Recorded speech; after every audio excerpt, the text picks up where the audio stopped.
नमस्कार, times of Swaraj में आप सबों का स्वागत है और मैं हूं संतोष सिंह। और आज हम टाइम्स ऑफ स्वराज में चर्चा कर रहे हैं महागठबंधन को इस सीट शेयरिंग को लेकर जो खबरें अब आ रही हैं कि सब कुछ तय हो गया है।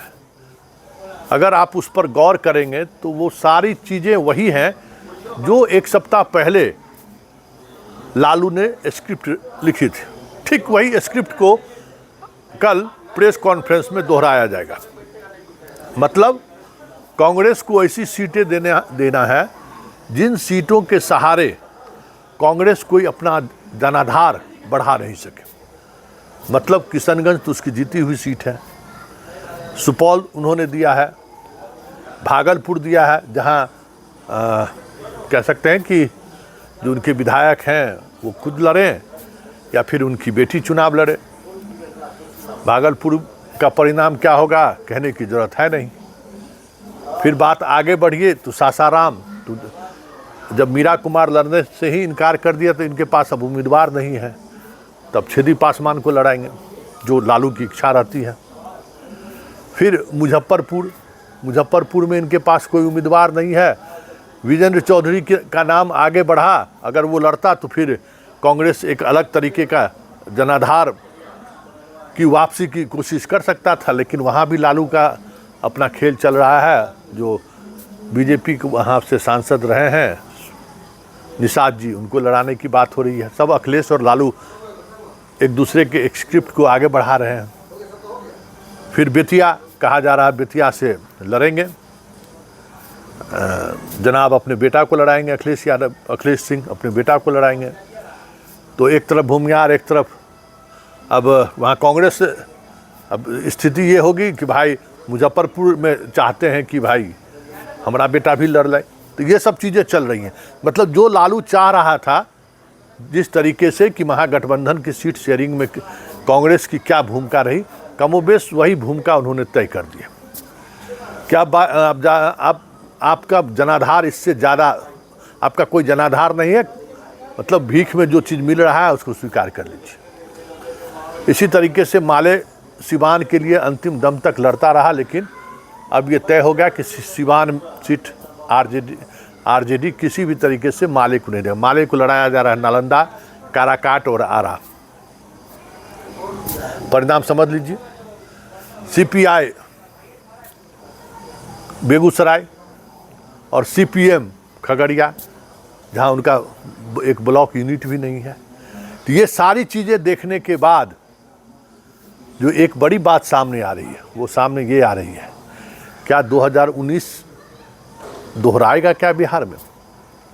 क्योंकि ठीक इसी तरीके की बिसात लालू यादव ने 2019 में भी बिछाई थी। नरेंद्र मोदी का सबसे बड़ा चेहरा जो नरेंद्र मोदी को सीधे चुनौती दे रहा था, कन्हैया, उसके खिलाफ उसने उम्मीदवार उतार दिया, खुद हारे और बिहार के तमाम आरजेडी अपनी सीट हार गई।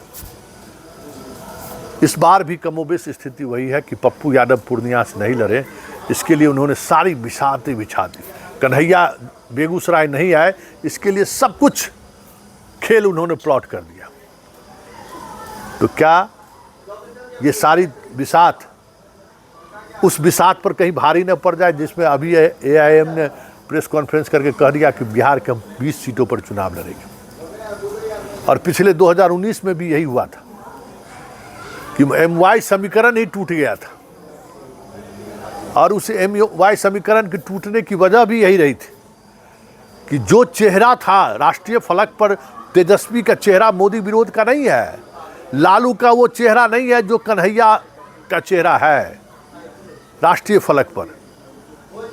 उसी तरीके से पप्पू यादव के बिहार के फलक पर जिस तरीके से एक इमेज रहा है पप्पू यादव का, उस इमेज को जिस तरीके से नज़रअंदाज करने की कोशिश हुई है, ऐसे में सीमांचल ही नहीं, जैसे अब हिना साहब को समर्थन देने की घोषणा कर दिया है एआईएम ने। ऐसी स्थिति में पता चला कि बिहार के अधिकांश ऐसे मुस्लिम बहुल सीट जहां से आरजेडी चुनाव लड़ रहा है, उन सीटों पर एआईएम पिछले 2019 की तरह खेला कर दे तो कोई बड़ी बात नहीं होगी, क्योंकि कोई बड़ा वॉइस मुसलमानों के भरोसे पर खरे उतरने वाला नहीं दिख रहा है। तेजस्वी और लालू के वॉइस पर पार्लियामेंट के इलेक्शन में वोट कर दे, ऐसा होता हुआ दिख नहीं रहा है।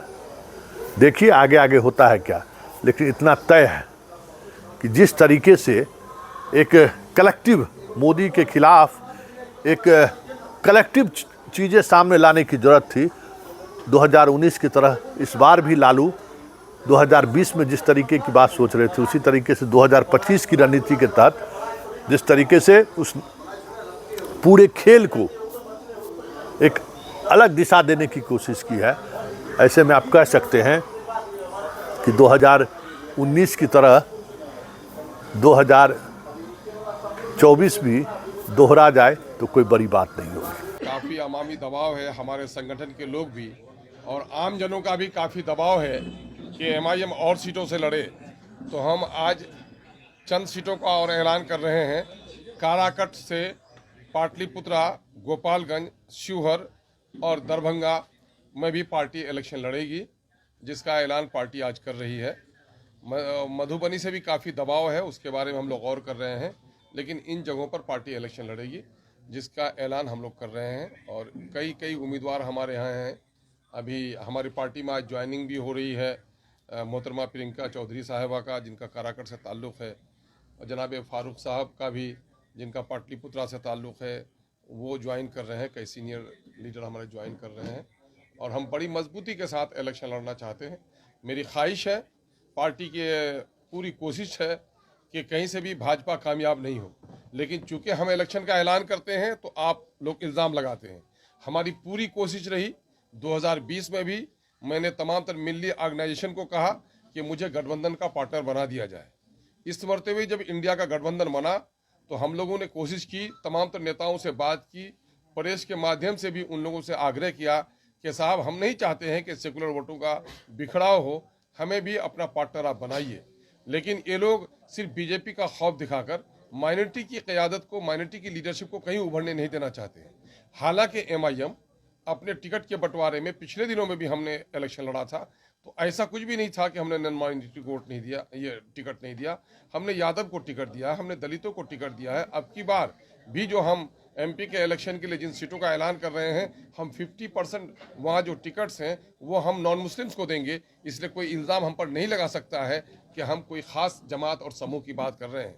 हमने इंडिया गठबंधन के लोगों से बार बार गुजारिश की, बहुत सारी हमारी जो मुस्लिम संगठन हैं, मुस्लिम तंजीमें हैं, इन लोगों को भी यह खदशा रहता था कि हमारे आने से सेकुलरों का बिखराव होगा। इन लोगों से भी गुजारिश की कि आप भी हमारे लिए वकालत कीजिए कि हम सेकुलरों का बिखराव नहीं चाहते हैं, लेकिन हम अपने वजूद को बाकी रखना चाहते हैं। क्या मुस्लिम लीडरशिप के लिए कोई गुंजाइश नहीं है बिहार में? क्या सोकॉल जो सेकुलर पार्टियां हैं, ये पार्टियां सिर्फ मुसलमानों को बीजेपी का खौफ दिखाकर दबा कर रखना चाहती हैं?